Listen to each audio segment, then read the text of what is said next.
প্রত্যেকটি মুসলিমেরই এই কথাগুলো শোনা দরকার। মনোযোগ দিয়ে শুনুন কি বলতেছে।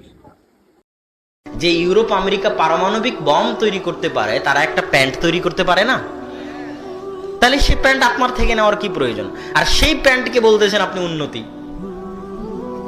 কথা মনে হয় বুঝাতে পারিনি।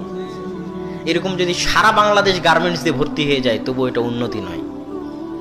সারা বাংলাদেশের কোনা কোনা যদি গার্মেন্টস দিয়ে ভর্তি, এটা উন্নতি নয়। এটা আমেরিকাও জানে। পদ্মা সেতু দিয়ে যদি সারা বাংলাদেশের সব নদীর উপর পদ্মা সেতু হয়, তাহলে এই যে অবকাঠামোগত উন্নতি, অবকাঠামোটা বাংলা শব্দ, যেটার অর্থ হচ্ছে বিল্ডিংগত উন্নতি।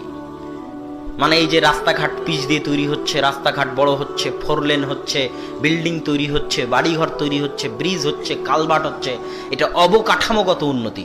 অবকাঠামোগত উন্নতি হচ্ছে ঠুনকো, যার কোনো মূল্য নাই।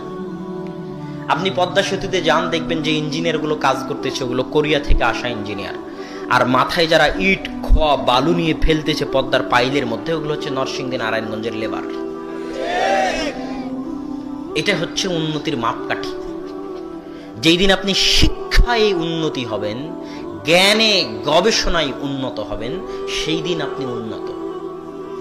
গার্মেন্টস যদি কালকে চীন আফ্রিকার অঞ্চলে চেষ্টা করতেছে, চীন একটা বাফার জন্য একটা হাব তৈরি করার আফ্রিকান অঞ্চলে, যেখানে বাংলাদেশের চাইতে কম খরচে। বাংলাদেশে কেন গার্মেন্টস চলে জানেন?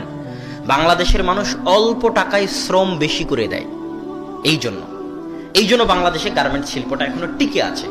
যেই দিন বাংলাদেশের মানুষের চাইতে কোনো দেশের মানুষ বাংলাদেশের মানুষের চাইতে অল্প টাকায় কাজ করে দিবে, সেদিন বাংলাদেশের সব গার্মেন্টসগুলো বন্ধ হয়ে যাবে। এটা আমি আব্দুল্লাহ লিখে দিলাম, আপনি লিখে রাখেন, আপনার পরবর্তী প্রজন্মকেও বলে যায় যে যদি বাংলাদেশের চাইতে কম টাকায় কোনো দেশ গার্মেন্টস তৈরি করে দিতে পারে, কাজ করে দিতে পারে, তাহলে বাংলাদেশে গার্মেন্টস শিল্প বন্ধ হয়ে যাবে, চলবে না। যেই চেষ্টা চীন করতেছে আফ্রিকান দেশগুলোকে সাথে করে নিয়ে।